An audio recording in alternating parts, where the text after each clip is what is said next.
నమస్తే, welcome to Andhraprabha. ఇప్పుడు ప్రపంచవ్యాప్తంగా హాట్ టాపిక్గా మారిన విషయం ఏమిటంటే అమెరికా అధ్యక్షుడు డొనాల్డ్ ట్రంప్ పంపించిన శాంతి ప్రతిపాదనను ఇరాన్ దాదాపు తిరస్కరించినట్లే కనిపిస్తోంది. ఈ పరిణామం ఎందుకు అంత కీలకంగా మారింది? ఎందుకంటే గత కొన్ని నెలలుగా మధ్యప్రాచ్యంలో పరిస్థితి అత్యంత ఉద్రిక్తంగా మారింది. ఇజ్రాయెల్ హమాస్ యుద్ధం, రెడ్ సీ దాడులు, యెమెన్ హౌతీ తిరుగుబాటుదారుల చర్యలు, వీటితో పాటు సిరియా, ఇరాక్ ప్రాంతాలలో అమెరికా సైనిక స్థావరాలపై దాడులు, ఇవన్నీ కలిసి పరిస్థితిని యుద్ధ అంచుల వరకు తీసుకువెళ్లాయి. ఈ నేపథ్యంలో ట్రంప్ ప్రభుత్వం ఇరాన్కు ఒక రహస్య శాంతి ప్రతిపాదన పంపిందనే వార్తలు ప్రపంచ మీడియాలో వైరల్ అవుతున్నాయి. అమెరికా లక్ష్యం ఏంటంటే ఇరాన్తో ప్రత్యక్ష యుద్ధం నివారించడం, అణు కార్యక్రమంపై పరిమితులు విధించడం, మధ్యప్రాచ్యంలో ఉద్రిక్తతలు తగ్గించడం, హార్మోజ్ మార్గాన్ని సురక్షితంగా ఉంచడం. కానీ ఇరాన్ స్పందన మాత్రం అమెరికాకు షాక్ ఇచ్చింది. ఇరాన్ ఏమన్నదంటే, ముందు మీరే విధించిన ఆంక్షలను పూర్తిగా తొలగించాలి, అమెరికా కారణంగా జరిగిన ఆర్థిక నష్టానికి పరిహారం ఇవ్వాలి, అణు కార్యక్రమంపై మా దేశానికి పూర్తి హక్కు ఉండాలి అంటూ పేర్కొంది. అంటే అమెరికా షరతులకు ఇరాన్ పూర్తిగా వ్యతిరేకంగా నిలిచిందన్నమాట. దీనిపై ట్రంప్ స్పందిస్తూ టోటల్లీ అన్యాక్సెప్టబుల్ అంటూ తీవ్రంగా విమర్శించినట్లు అంతర్జాతీయ మీడియా పేర్కొంది. ఇక్కడి నుంచే మళ్లీ ప్రపంచ రాజకీయాలలో ఉద్రిక్తతలు పెరిగిపోయాయి. ఇప్పుడు అసలు ప్రశ్న ఏమిటంటే, అమెరికా ఎందుకు ఇరాన్ విషయంలో అంత కఠినంగా వ్యవహరిస్తోంది? దీనికి ప్రధాన కారణం అణు కార్యక్రమం. అమెరికా మరియు ఇజ్రాయెల్ నమ్మకం ఏంటంటే ఇరాన్ కేవలం శాంతియుత అణు కార్యక్రమం మాత్రమే నిర్వహించడం లేదని, భవిష్యత్తులో అణ్వాయుధాలు తయారు చేసే దిశగా వెళుతోందని. ఇదే ప్రపంచానికి పెద్ద భయం. ఎందుకంటే ఇరాన్ వద్ద అణ్వాయుధాలు ఉంటే మధ్యప్రాచ్యంలో శక్తి సమీకరణాలు మారిపోతాయి, ఇజ్రాయెల్ భద్రత ప్రమాదంలో పడుతుంది, సౌదీ అరేబియా వంటి దేశాలు కూడా అణు ఆయుధాల దిశగా వెళ్లే ఛాన్స్ ఉంది.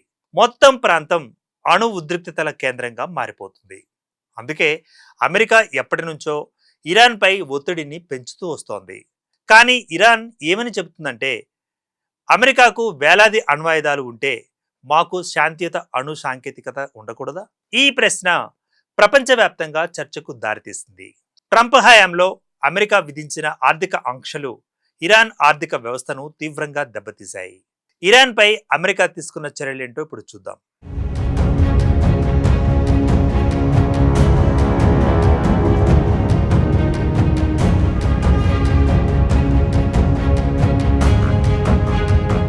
చమురు ఎగుమతులపై ఆంక్షలు, అంతర్జాతీయ బ్యాంకింగ్ వ్యవస్థ నుంచి వేరు చేయడం, విదేశీ పెట్టుబడులను అడ్డుకోవడం, వీటితో పాటు డాలర్ లావాదేవీలపై పరిమితులు. దీంతో ఇరాన్ కరెన్సీ విలువ పడిపోయింది, ద్రవ్యోల్బణం పెరిగిపోయింది, నిరుద్యోగం పెరిగిపోయింది. ఇక వీటితో పాటు ప్రజల్లో అసంతృప్తి పెరిగిపోయింది. కానీ ఆశ్చర్యకరమైన విషయం ఏంటంటే, ఇన్ని ఆంక్షలు ఉన్నప్పటికీ ఇరాన్ పూర్తిగా కూలిపోలేదు. ఎందుకంటే చైనా ఇరాన్ చమురును కొనుగోలు చేస్తుంది కనుక. రష్యాతో సంబంధాలు బలపడ్డాయి, అక్రమ చమురు మార్కెట్ల ద్వారా ఆదాయం పొందుతోంది, దేశీయ ఉత్పత్తులను పెంచే ప్రయత్నం చేసింది. అంటే అమెరికా ఒత్తిడిని ఎదుర్కొనే విధంగా ఇరాన్ కొత్త వ్యూహాలను అభివృద్ధి చేసుకుందన్నమాట. ఇక చాలా మంది విశ్లేషకులు చెబుతున్న మాట ఏంటంటే, ట్రంప్ నేరుగా యుద్ధం కోరుకోవడం లేదు అని. అతని వ్యూహం వేరేలా ఉంటుంది. మొదట తీవ్ర ఒత్తిడి పెంచడం, ఆర్థికంగా బలహీనపరచడం, అంతర్జాతీయంగా ఒంటరిని చేయడం, ప్రత్యర్థిని చర్చలకు బలవంతం చేయడం. ఇదే ట్రంప్ శైలి. ఇరాన్ విషయంలో కూడా అదే జరుగుతుందని రాజకీయ నిపుణులు భావిస్తున్నారు.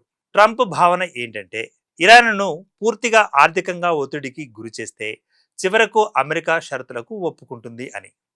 కానీ ఇరాన్ మాత్రం మరొక సందేశం ఇస్తోంది, మేము ఒత్తిడికి లొంగం. సరిగ్గా ఇదే ఇప్పుడు ప్రపంచ రాజకీయాలలో పెద్ద సవాల్గా మారిపోయింది. ఇప్పుడు ప్రపంచం మొత్తం ఎక్కువగా భయపడుతున్న విషయం స్ట్రైట్ ఆఫ్ హోర్ముజ్.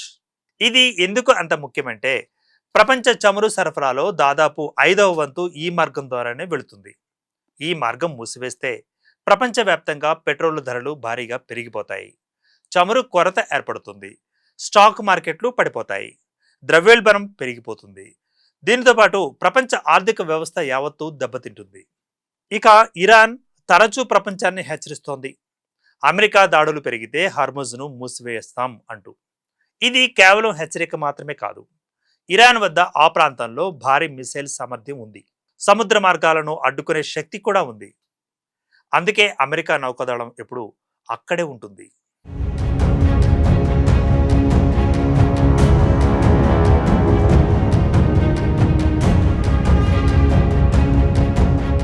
అసలు ఇజ్రాయెల్ దృష్టిలో ఇరాన్ ఒక అస్తిత్వ ప్రమాదం. ఎందుకంటే ఇరాన్ నాయకులు గతంలో ఇజ్రాయెల్పై తీవ్ర వ్యాఖ్యలు చేశారు. హెజ్బుల్లా వంటి గ్రూపులకు మద్దతు ఇస్తోందని ఆరోపణలు ఉన్నాయి. సిరియా, లెబనాన్ ప్రాంతాలలో ఇరాన్ ప్రభావం పెరిగిపోయింది. ఇజ్రాయెల్ భయం ఏంటంటే ఇరాన్ అణ్వాయుధాలు తయారు చేస్తే భవిష్యత్తులో అది పెద్ద ప్రమాదంగా మారుతుందని. అందుకే ఇజ్రాయెల్ తరచూ ఇరాన్ అణు కేంద్రాలపై గూఢచారి చర్యలు, సైబర్ దాడులు చేస్తున్నట్లుగా ఆరోపణలు వచ్చాయి. కొన్ని సందర్భాలలో శాస్త్రవేత్తల హత్యలకు ఇజ్రాయెల్ను ఇరాన్ నిందించింది. ఈ పరిస్థితి మొత్తం మధ్యప్రాచ్యాన్ని ఉద్రిక్తంగా మార్చివేసింది. ఇప్పుడు మరొక కీలక అంశం తెరపైకి వచ్చింది. అదే కుర్దిస్తాన్. మధ్యప్రాచ్యంలో కుర్దులు చాలా కాలంగా ప్రత్యేక దేశం కోసం పోరాడుతూ ఉన్నారు. ఇరాక్, సిరియా, టర్కీ, ఇరాన్ ప్రాంతాలలో వీరు విస్తరించి ఉన్నారు. కొంతమంది రాజకీయ విశ్లేషకులు చెబుతున్న మాట ఏంటంటే ఇరాన్పై ఒత్తిడి పెంచడానికి భవిష్యత్తులో కుర్దిష్ ఉద్యమాలను అమెరికా ఉపయోగించే అవకాశం ఉందని. ఎందుకంటే ఇరాన్లో కూడా కుర్దిష్ జనాభా ఉంది.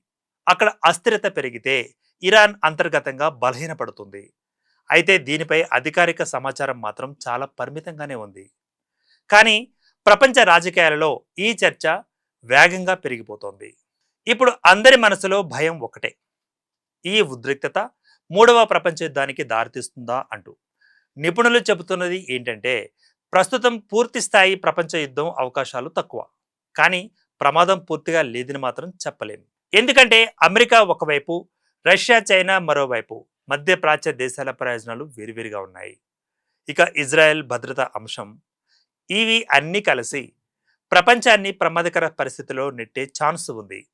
చిన్న తప్పుకు కూడా పెద్ద యుద్ధానికి దారితీసే అవకాశం ఉందని విశ్లేషకులు హెచ్చరిస్తున్నారు.